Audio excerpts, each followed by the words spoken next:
Hello, my name is Travis Reynolds. I'm a career counselor here at the Career and Internship Center. Today I'm going to be going over our cover letter PowerPoint. Some of the key topics and the outline that we're going to cover today is the purpose of a cover letter basics, cover letter components, and sample cover letters. Now, the purpose of a cover letter is to accompany your resume. Your resume is kind of a history, a work history. It's a tool that will hopefully get you to an interview, as is a cover letter. Cover letters are, if they are required, they are important, and they're important that you do them right. This will identify why you're an excellent candidate for a specific position. There are things that will be on your resume that you can't expound on, and a cover letter is a good opportunity, and some things that can't be put on a resume can be covered on a cover letter. And if you do it the right way, it will be a great addition to your resume. It allows you to explain how your qualifications match specific job requirements. They may be looking for certain things in a job description, and you can list those out on a cover letter, and there will be an example of that later in the PowerPoint. It's a way, the cover letter, for you to ask for an interview. You can, state that you would like an interview. Cover letter basics.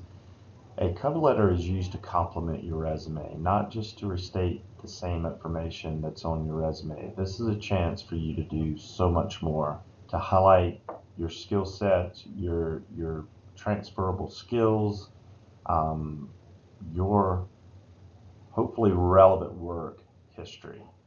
And it can be a way to talk about so much more than you can on your resume, because a resume is just kind of short and sweet bullet points.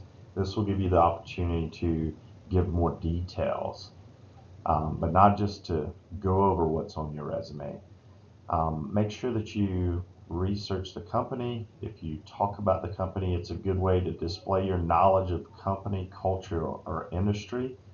Now, these people know their company inside and out, so go in and do your homework, but don't state things that you just don't know or that are incorrect, because they will know. But it can be impressive, and you will turn heads if you research that company and talk about some things in your cover letter. Tailor it to each position that you're applying to. So, a mistake that some people will make, and I've seen this, where if you're applying and using a cover letter to apply for a position at Utah Valley University, don't say it would be a great honor to work at the University of Utah. You're not going to make any friends that way. And so, tailor it to each position. You could probably use the body of most if it's the same industry. Most of the body of your cover letter will work. You don't have to recreate the wheel or recreate a cover letter each time, but make sure you go through the details and make sure it's specifically written for the certain company. And if they're looking for certain things, you need to make sure you're talking about those skill sets, the knowledge, skills, and abilities that that company may be looking for. It is better to make a specific resume and cover letter for each position that you're applying to. So tailor it and make it concise, keep it short, 3 to 4 paragraphs. Again, they don't want to read multiple pages. It's not a great idea to have a super long resume and then go on and on in a cover letter. One page, make it concise, 3 to 4 paragraphs, one page, and be specific in each paragraph. Cover letter basics continued. Answer the employer's question of why should I contact you and why should I hire you. You want to let them know that you're excited about the position, that you have the qualifications to meet that position, and it's what they're looking for in their job description. So you're trying to answer why they should contact you for this certain position. This is a writing statement. Like your resume, you need to make sure that it's well written, it's free of mistakes, grammar, spelling, punctuation mistakes.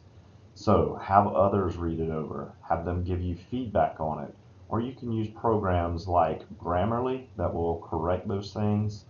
But if you spell things the right way, don't just expect Word to catch your mistakes or Grammarly. And sometimes we don't see our own mistakes. If we write their company or there in a direction, that company is over there. If it's written the right way, your program may not pick it up. So it's always good for people to get others to read over and catch your mistakes that you made. You don't want a cover letter or a resume with mistakes. It can cost you a position. Make sure your letter is addressed to the correct person and company. I talked a little bit before. You don't want to say it would be a great honor to work at Utah Valley University and you put for the University of Utah. You're not going to make any friends that way. You're not going to impress anyone. So make sure that it's addressed to the right person. And if you don't know, it's just best to address it to whom it may concern. Go the extra mile if you can. Call the company. Tell them you're writing a cover letter for this specific position and ask, who can I address that cover letter to? Sometimes they may know, and sometimes they may say, I don't know who to contact. If you go the extra mile and you address it to Mr. or Mrs. Smith, and no one else does, it can be impressive. But again, don't make the mistake. It's okay to make it more general or to whom it may concern if you don't know. Tactfully ask for an interview. A way to do that may be, it would be great to get an interview to learn more about this position and company.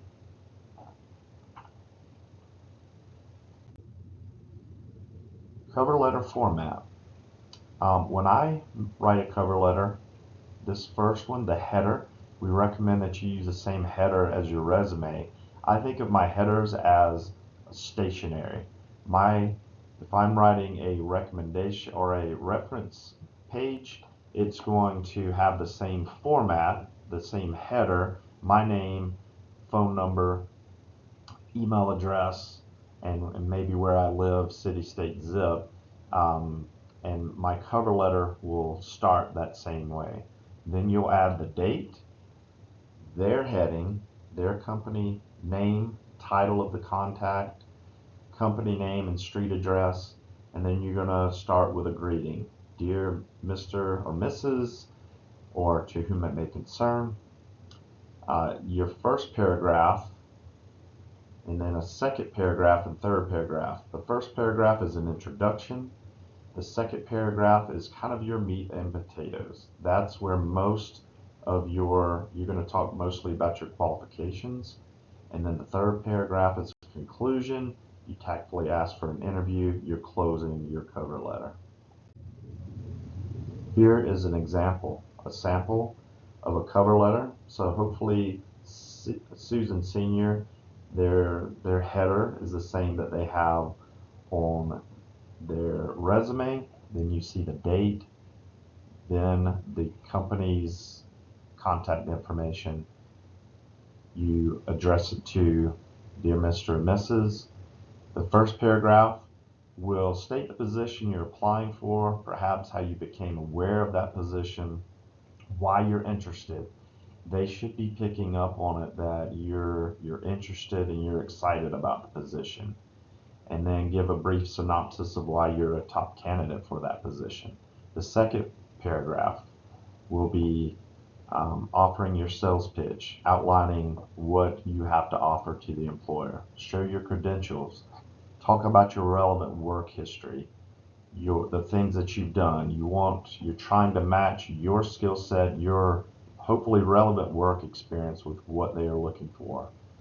And use your transferable skills. If you are really good at customer service, but you've never worked in customer service, possibly in the way that this company wants you to, you can. Those skills are usually transferable. So talk about how you did customer service at your previous company. Um, you can consider using bullet points to outline your top skills or speak more in depth about a qualification. Your last paragraph, the third paragraph, will be thanking the employer for their time and consideration. State your interest in meeting with the employer and following up, and indicate that your resume is enclosed or attached. And then you're going to sincerely, um, 4 lines, 4 spaces between your name, and that's in case you want to sign it, and then you can scan it back in and then have it signed. Here's another sample cover letter, and I talked about this one earlier. They are, in this cover letter, they may be looking for certain qualifications, or certain skills. So you are bulleting them for them and saying, here's some of my highlights, here's what you're looking for, here's how I've done it. So in more of in a bullet point and pointing things out for them rather than writing it in a paragraph. Either one is very effective. Do you have any questions? And if you do, or if you want to know how to write a cover letter or have a career counselor look that over, here's our contact information for the Career and Internship Center. Make an appointment to see a career counselor. We'd love to see you. We'd love to help. Thank you.